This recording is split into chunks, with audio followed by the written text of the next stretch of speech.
मित्रांनो, साधी माणसं या मालिकेच्या आजच्या भागामध्ये सत्याला त्याची गाडी मिळालेली असते, त्यामुळे तो खूप म्हणजे खूप खुश होतो आणि निरूपाचा आशीर्वाद घेतो. कारण निरूपाने सांगितलेलं असतं की आशीर्वाद घेऊन आता नवीन व्यवसायाला सुरुवात कर म्हणून. मग तो आपला भोळ्यासारखा जातो, पुढे तिच्या पाया पडतो आणि पाया पडत असताना निरूपा मात्र मनात वेगळाच विचार करते की लावलं की नाही माझ्या पाया पडायला तुला, वाकवलं की नाही माझ्या पायावर तुला, असं म्हणून ती आता रागातच सत्याकडे पाहते. मग सत्याला आता आनंद झालेला असतो, त्याच्या मनात असं काहीही नसतो. तो आपल्या भोळेपणाने निरूपा जे काही म्हणेल ते ऐकू लागतो. काही वेळानंतर आता जो गाडीचा मालक असतो, म्हणजे सत्याने ज्या मालकाला गाडी विकलेली असते तो मालक तेथे येतो आणि म्हणतो, आंटी थँक्यू, हां बरं झालं तुम्ही मला गाडी इथे पार्क करू दिली, अहो इथे जागाच नव्हती ना कुठे. मग हे ऐकून सत्याच्या पायाखालची जमीनच सरकते. तेव्हा आता सत्याबाई, अहो कसे आहात तुम्ही, बरे आहात ना, अशी विचारपूस करून तो गाडीचा मालक जो असतो ना तो सत्याबरोबर गप्पा मारू लागतो आणि म्हणतो, तुम्हाला सांगू सत्या दादा, अहो ही जी तुमची गाडी आहे ना ती खरंच खूप लकी आहे, ही गाडी घेतल्यापासून माझी खरंच खूप कामं झाली, असं म्हणून तो आता सत्याचे आभार मानतो. आणि त्यानंतर पुन्हा एकदा निरूपाला म्हणतो की आंटी, पुन्हा जर इकडे कधी यायचं असेल तर मी इथेच गाडी पार्क करेन हां. तेव्हा निरूपा म्हणते, हो हो करा करा, माझं नाव सांगायचं आणि अगदी बिनधास्तपणे गाडीनं इथे पार्क करायची, चालेल. तेव्हा आता ठीक आहे असं म्हणून तो गाडीत बसतो आणि सत्याची गाडी घेऊन तो तेथून जातो. तेव्हा सत्याला आता खूप वाईट वाटतं. मीरालासुद्धा तेवढंच वाईट वाटलेलं असतं, कारण भोळेपणाने आपण दोघांनीही त्या निरूपावर विश्वास ठेवला आणि तिने विश्वासघातच केला. आता सत्याच्या तळपायाची आग मात्र मस्तकात गेलेली असते. निरूपा अगोदर डोक्यातच असते आणि मग नंतर ती पुढे येते आणि म्हणते, कसा मी एका माणसाचा पचका केला, असं म्हणून ती अगदी आपल्या लेकाच्या चेहऱ्याकडे पाहू लागते की चेहरा किती उतरलाय आणि उगीच त्याची गंमत करू लागतात. ती मुद्दामच विचारते, तुझ्या डोळ्यात पाणी आलं, तू तर माझ्या पाया पडून म्हणलास ना की आयुष्यभर तुझी गुलामी करीन म्हणून, पण ती तर तुला करायचीच आहे कारण त्याच तू लायकीचा आहेस. तेव्हा आता सत्याची अगदी ती त्याच्या बायकोसमोरच लायकी काढते. सत्या असं डोक्याला हात मारून घेतो आणि म्हणतो, मलाच वेड लागलं होतं ना, त्यामुळे मी या बाईवर विश्वास ठेवला. रूपा निर्लज्जासारखी विचारते, काय रे तुझ्या विश्वासाला तडा गेला का? अरे बापरे, पण तू माझ्यावर विश्वास ठेवला, माझ्या पाया पडलास, पण अक्कल तर गहाणच ठेवलीस ना. अरे हे बघ पनवती, तू काही पण कर, किती सुद्धा हातपाय मार, पण तुझ्या आयुष्यात ना काही सुद्धा होणार नाही, तू मात्र असाच राहणार, ते सुद्धा पनवती, असं म्हणून ती सत्याला सारखी सारखी पनवती म्हणून हिणवू लागते आणि ते मीराला अजिबात आवडत नसतं. मग नंतर निरूपा मीराला सुद्धा म्हणते, अरे तू पनवती आहे आणि ही तुझी बायको डबल पनवती आहे, असं आता त्या दोघांना हिणवून ती तेथून जाते. तेव्हा सत्याच्या मनातील दुःख हे त्याला समजत असतं, त्यामुळे तो आता खूपच दुःखी झालेला असतो. तेव्हा तो आता तेथून जातो तर मीरा त्याला अहो अहो असं म्हणून आवाज देत असते, पण मनातून दुःखी झालेला सत्या आता तेथून जातो. तो मीराचं सुद्धा काही ऐकत नाही. मीरा विचार करत असते की सासूबाईंनी असं कुणाच्या मनाशी खेळू नये कधी, आता काहीही करून मला ही गाडी घरी आणावीच लागेल आणि मी ती आणणार म्हणजे आणणार फक्त माझ्या नवऱ्यासाठी. दुसरीकडे निरूपा आता देविकाला म्हणत असते, अगं बरेच दिवस झालं मी पार्लरमध्ये गेली नाही, माझं स्पा का काय ते करून दे की जरा. तेवढ्यातच रवी आणि रिया हे दोघेही जरा बाहेर चाललेले असतात.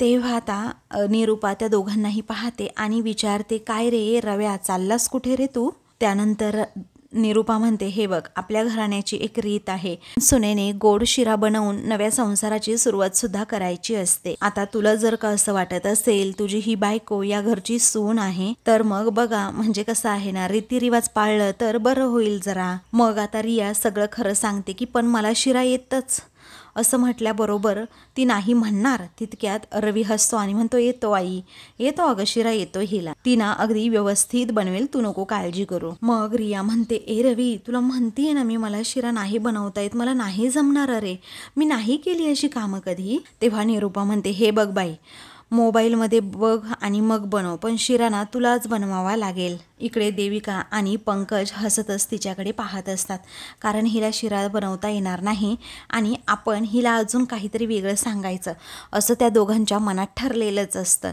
तेवढ्यातच मीरासुद्धा तेथे येते आणि रियाकडे पाहतच राहते. त्यानंतर मीरा सांगते, ऐक ना अगं, तू एक काम कर, शिरानंतर बनव, अगोदर आपण देवासमोर दिवा लावूयात. तेव्हा रिया म्हणते, वहिनी पण दिवा का लावायचा देवासमोर? ऑलरेडी इथे खूप ब्राईट आहे, प्रकाश आहे, मग देवासमोर दिवा का लावायचा? तेव्हा मीरा डोक्यालाच हात लावते, तर सर्वजण तिच्याकडे पाहून मोठ्यानेच हसू लागतात. तेव्हा हिने लावले अकलेचे दिवे असं निरूपा हसतच म्हणते. आणि तुम्हा इंग्रजी बोलणाऱ्यांचा मेंदू काही गुडघ्यात असतो का असं तिला टोमणा मारून विचारते. तेव्हा देविका म्हणते, आई असं काय बोलताय? मग निरूपा हसते आणि म्हणते, नाही मला तर असं वाटतंय, असंच शिकवलंय तिच्या आईने. तेव्हा रियाला मात्र आता राग येतो आणि ती काही बोलणार तेवढ्यात मीराकडे पाहते. मीरा आता तिला जरा थंड डोक्यानेच सगळ्या गोष्टी घ्यायला सांगते. तरीही रियाला राहवत नाही, म्हणून ती म्हणते की असं का बोलताय तुम्ही? अहो मी फक्त लॉजिक विचारतीये ना. अहो इथे एवढी ब्राईट लाईट आहे, मग दिवा कशाला लावायचा आहे असंच विचारलं ना मी. आहे का यात काही लॉजिक? असेल तर सॉरी हा, पण मला याचं लॉजिक अजिबातच माहीत नाही. तेव्हा देविका मात्र खाली मान घालून आता रियावर हसत असते. निरूपा डोक्यालाच हात लावते आणि मंद असं म्हणते.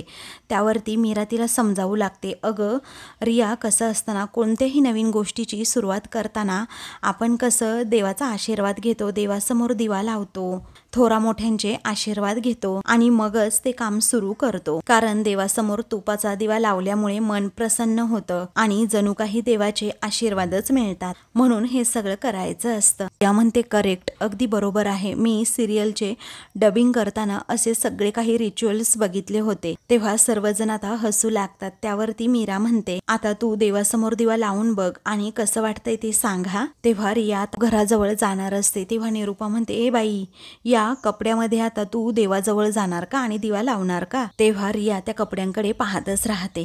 त्यावरती निरूपा म्हणते, अगं साडी नेसली असती तर बरं झालं असतं. काय आहे ना, पहिल्यांदाच ती दिवा लावतीये ना, म्हणून म्हटलं. मग आता रिया म्हणते, ऍक्च्युली माझ्याकडे साडी नाहीये, मम्माने घेतली होती एका फंक्शनसाठी, पण ती तिकडे घरीच राहिली ना, म्हणून माझ्याकडे आता सध्या साडी तर नाहीये. तेवढ्यातच सुधाकर राव सुद्धा तेथे येतात. त्यानंतर रवी सुद्धा रियाची बाजू घेतो आणि आई, अगं ऐक ना, दिवा लावणं महत्वाचं आहे ना, आपण अगोदर ते करून घेऊयात प्लीज, असं आता तो समजावतो. तेव्हा निरूपा मात्र काहीच बोलत नाही. त्यावेळी मीरा सुद्धा सांगते, हो दिवा लावणं महत्वाचं आहे, कपड्यांचं नाही एवढं, आणि कोणतंही काम कसं श्रद्धेनं करायचं, मग कपडे कोणती घातली आहेत याचा जास्त विचारच करायचा नाही. तेव्हा सुधाकर राव म्हणतात, हो बरोबर आहे, कारण कपडे महत्वाची नाही तर प्रत्येकाची श्रद्धा आणि भावना महत्वाची असते.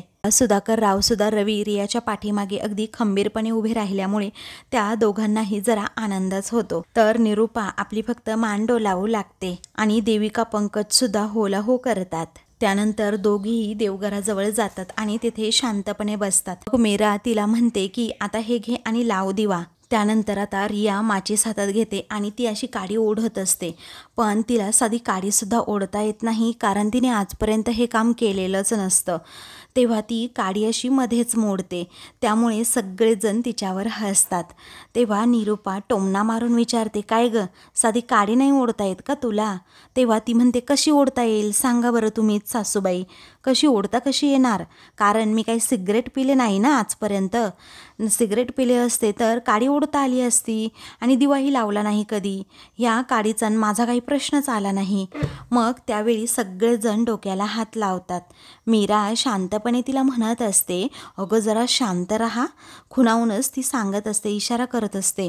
मग सुधाकर राव म्हणतात, रिया, फक्त सिगरेट ओढण्यासाठीच काडीचा उपयोग केला जातो असं नाही ना. आपण पूजा करताना ह्या सगळ्या गोष्टी शिकतो. जेवण बनवताना सुद्धा कधी लायटर खराब झाला तर माचीसची काडी लागतेच ना.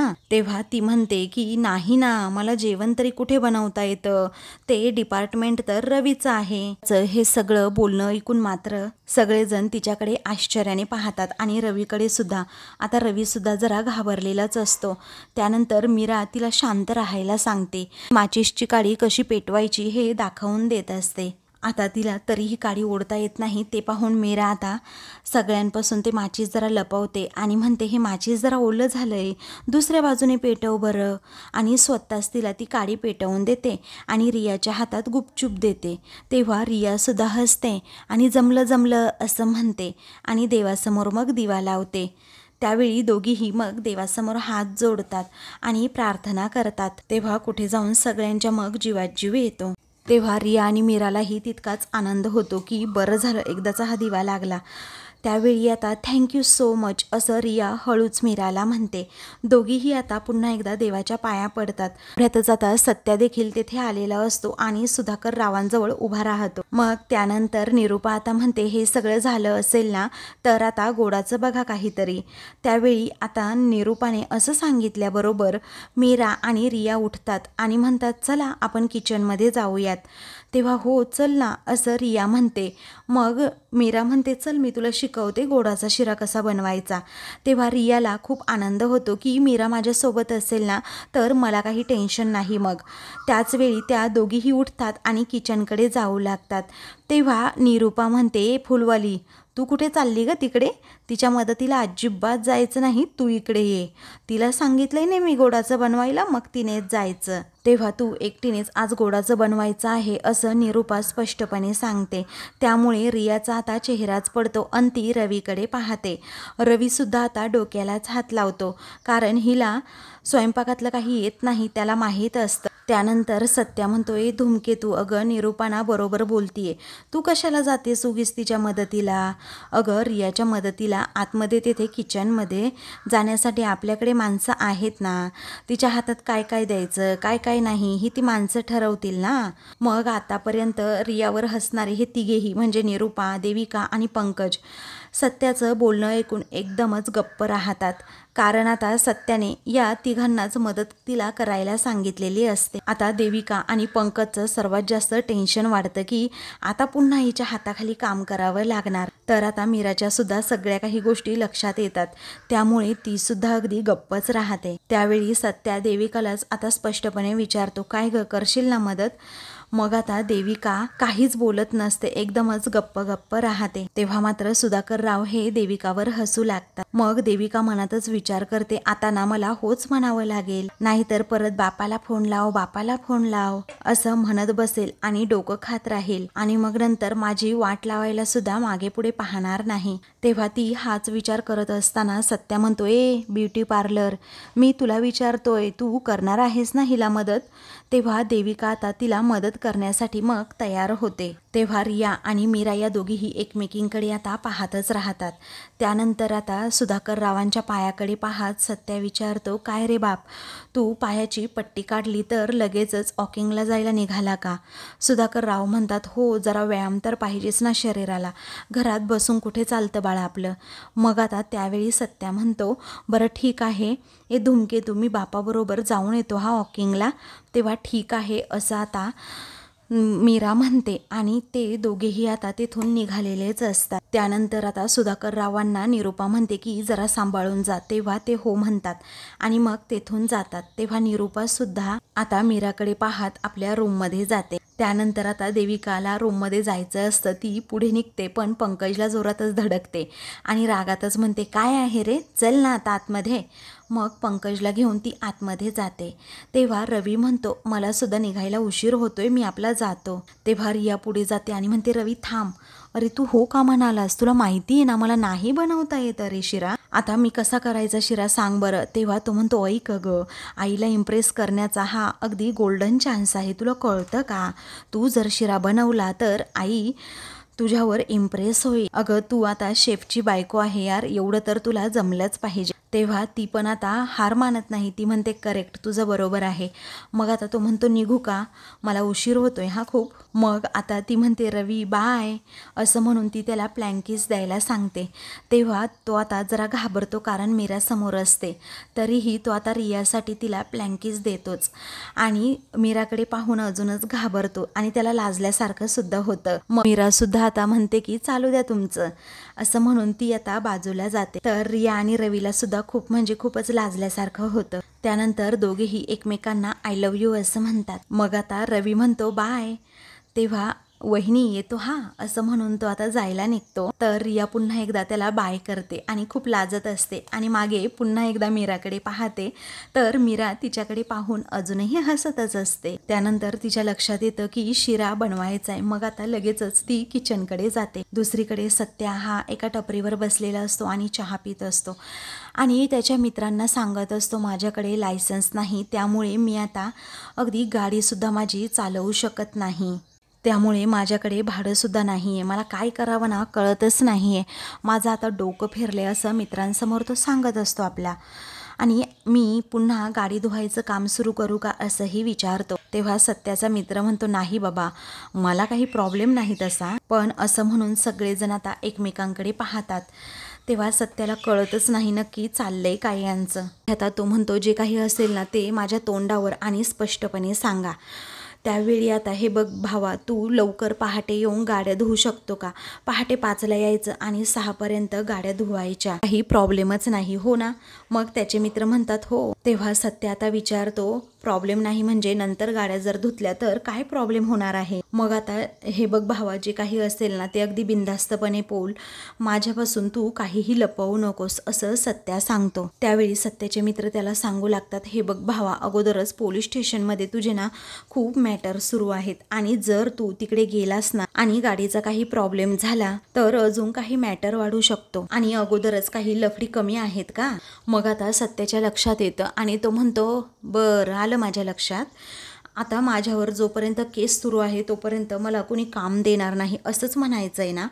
मग त्याचा तो दुसरा मित्र असतो ना, तो म्हणतो, सॉरी सत्या दादा, हे बघ, असं म्हणायचं नव्हतं यांना. तू सकाळी येऊन ना गाड्या धुत जा, म्हणजे कुणी बघणार सुद्धा नाही. तेव्हा सत्या सांगतो, नाही नाही, उगीच आपण बेईमानीची कामं करत नाही.